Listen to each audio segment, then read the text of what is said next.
ಪೂಜ್ಯರೇ, ತಾವು ಸರ್ಪಾಕ್ಷಿಪುರದ ರಾಜ್ಯ ಶ್ರೇಷ್ಠ ಸರ್ಪಖಾಯ. ಪೂಜ್ಯರೇ, ಇದೆಂತ ಕಾರಣ ಕಡು ನುಡಿಯದ ಕೇಳುತ್ತಿರುವೆ ನಾನು.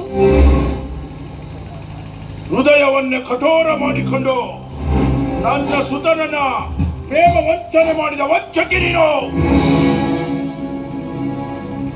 ನೀವು ನಮ್ಮ ವಂಶದ ಆಜನ್ಮ ಶತ್ರು ಎಂಬುದು ಮೊದಲೇ ಗೊತ್ತಿದ್ದರೆ ವಜ್ರಾಂಕುಶನನ್ನ ಖಂಡಿತವಾಗಿಯೂ ನಾನು ಇಷ್ಟಪಡುತ್ತಿರಲಿಲ್ಲ. ಮೊದಲು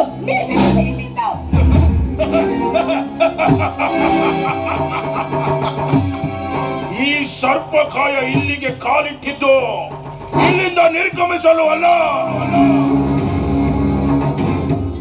ಈ ಹರಣಿ ನೇತ್ರೆಯೊಡನೆ ಸರಸಾಡಲು ಬಂದಿರುವೆ.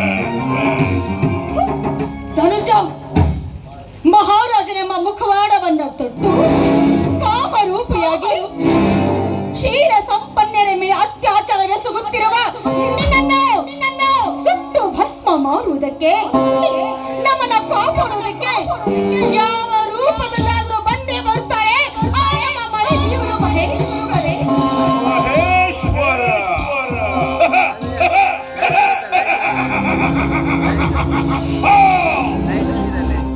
ಈ ಕಾಮಿ ಹರಣಿ ನೇತ್ರಿಯನ್ನು ತಪ್ಪಿಸಲು ಆ ಮಹೇಶ್ವರ ಯಾವ ರೂಪದಲ್ಲಿ ಬರ್ತಾನೆ ಅಂತ ನಾನು ನೋಡ್ತೀನಿ ಕಡೆ.